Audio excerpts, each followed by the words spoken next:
When Kevin Durant left OKC to join the Warriors back in the summer of 2016, it was thought of and is still thought of as a snake move, especially since the Thunder had just lost to Golden State a month or so earlier in the conference finals, infamously blowing a 3-1 lead. And yeah, it sounds pretty bad as he basically took the saying, if you can't beat him, join him, literally. But another key player in this Warriors dynasty did a pretty similar thing just 3 seasons prior, yet hardly anybody talks about it. That guy is Andre Iguodala, and yes, while he wasn't a top 2 to 3 player in basketball when joining Golden State and didn't ruin the NBA's power dynamic, he was still an all-star just a season ago, and also arguably was the best player on a team, the Denver Nuggets, that lost to the Dubs in the first round of the 2013 playoffs. As following the loss in that offseason, he would proceed to join Golden State, signing a 4-year, $48 million contract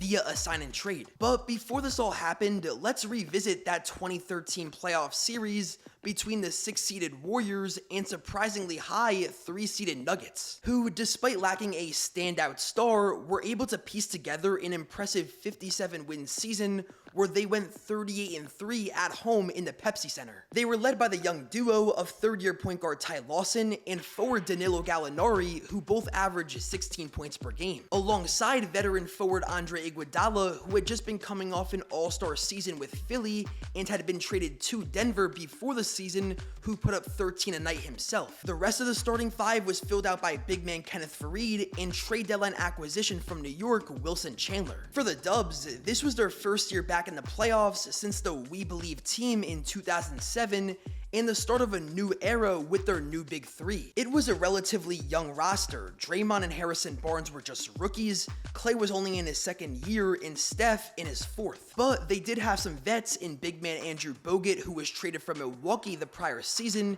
and David Lee, who happened to be the team's lone all-star in 2013. Yeah, even with Steph averaging 23 points per game and playing nearly every game, he didn't make the team. This was the season after Curry had been dealing with multiple ankle injuries, with many concerned about how his NBA future would look. And as a result, he had to settle for signing just a 4-year, $44 million contract early in that season. And while losing out on so much money stings looking back in hindsight, I would imagine at least some positives came out of it, as that was the reason Golden State had enough money to pay Iguodala and then eventually Durant. But Steph's leap into an all-star caliber player, combined with staying healthy, playing 78 games, propelled them to a 46-win season. Now, we'll flash forward to the series. The Nuggets came in as slight favorites to advance. And with a Game 1 win, combined with the fact that All-Star David Lee would be ruled out for the rest of the playoffs, suffering a hip injury in that game, things did not look good for the Warriors without their star big man, but little did people know this would give more opportunity to rookie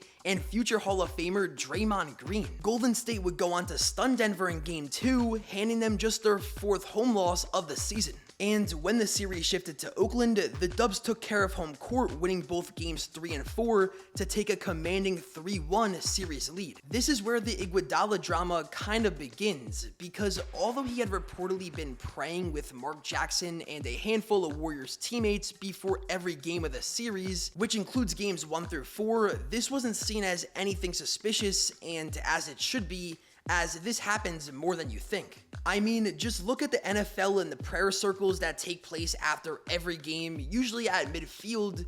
Same kind of thing probably happens behind the scenes in the NBA.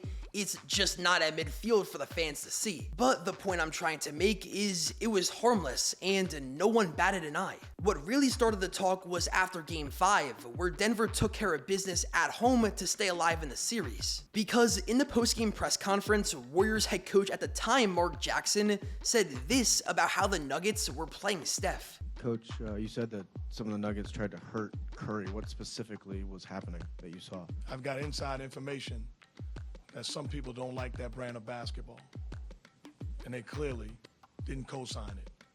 So they wanted to let me know that they had no parts in what was taking place.